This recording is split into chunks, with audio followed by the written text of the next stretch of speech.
Shalom.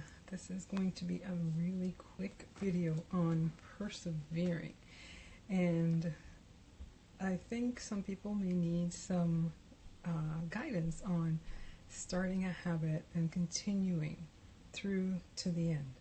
I also am doing this in light of the 100-day Bible challenge, and it will be a help to those ladies who are in the challenge, but I believe it's also for people who are looking just for a way or a word on how to persevere.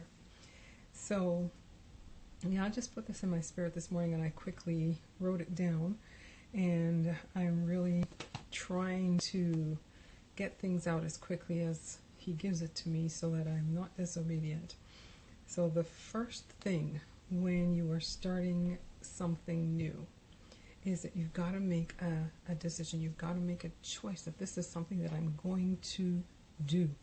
And ironically, we'll be studying this in the next day or so in the 100-day Bible challenge, and it's Yehoshua talking to the children of Israel, on what they're going to do once he's gone, because he is ready to pass.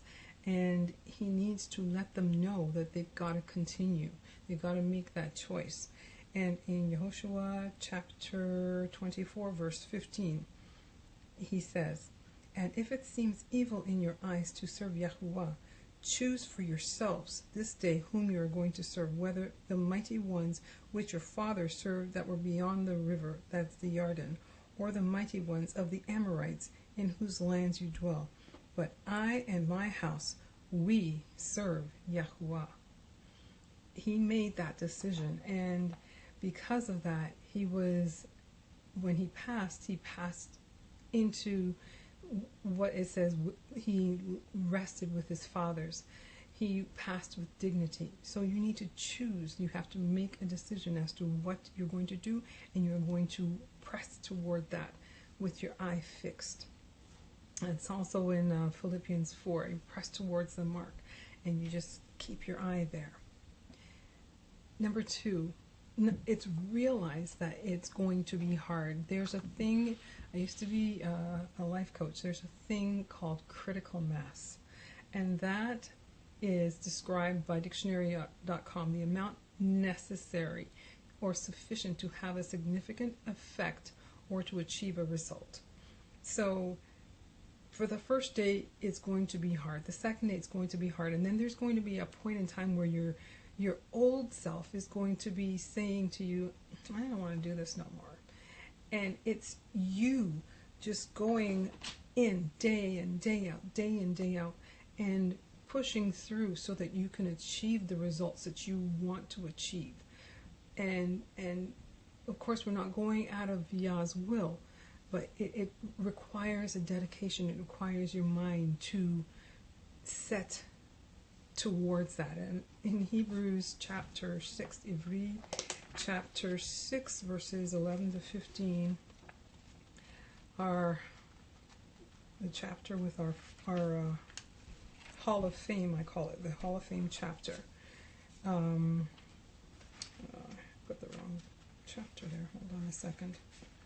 Hebrews chapter 6, verses 11 to 15. "And we desire that each one of you show the same eagerness to the entire confirmation of expectation until the end, in order that you do not become sluggish, but imitate those who, through belief and patience, inherit the promises. For Elohim, having promised Abraham, since he could swear by no one greater, swore by himself, saying, 'Truly, blessing I shall bless you, and increasing I shall increase you.' And so, after being patient, he obtained the promise." Abraham had to wait a long time for his son to be born. He even had one born that Yah said, "No, that's not the one." We need to realize it's going to be hard. We have to be patient. There's that critical mass. Number 3, set yourself up for success. Number 1, you need to know yourself. First off, you need to know your quirks, your hang-ups, the things that will trip you up, you need to know yourself. And number two, because you're doing self-reflection, you know your weaknesses. So, for instance, one of the things I want to give up in this 100 days is chips. I love chips. My dad, I come by it honestly, he will bring chips for us.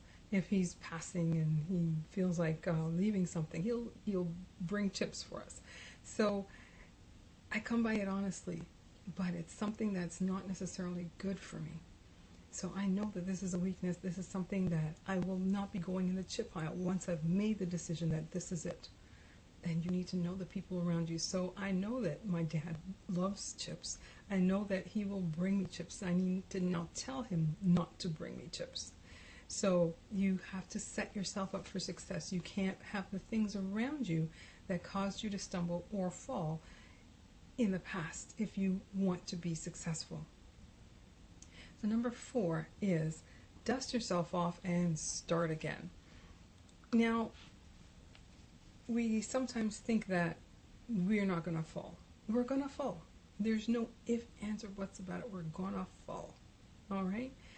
If you fall, I have this saying that I got from a book. I don't even remember when or where.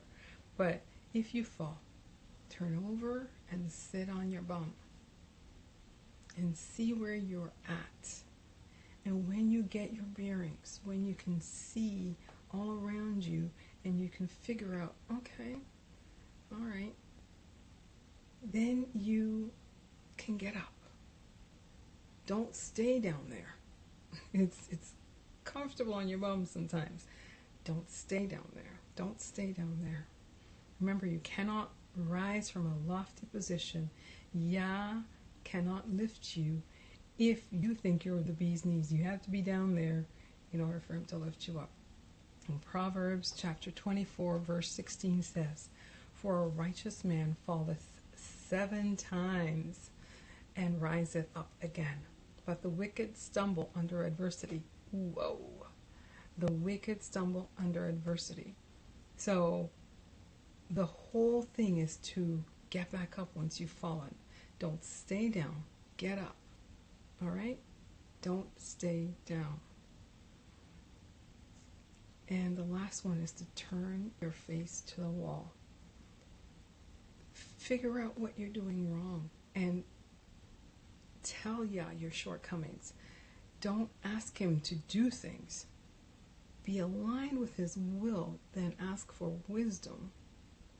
We're asking a sovereign creator of the universe to change his mind. It's not him that has to change, it's us. And this was something that was deposited in my spirit last couple of weeks. Give me a clean heart that I might serve you. Yah, fix my heart. And we need to have our hearts fixed by Yah.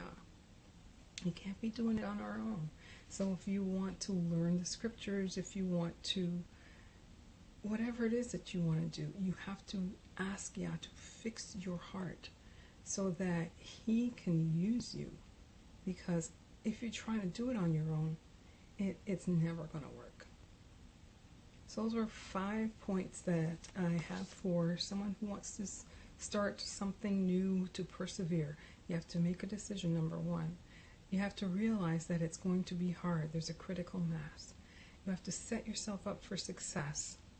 Number 4, dust yourself off and start again.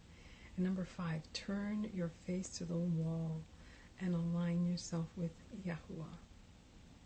Okay? I hope that helps somebody who is looking to persevere through something, some sort of adversity. And like I said, I'm learning to be obedient. I will talk to you on the next video. All right? Shalom, shalom.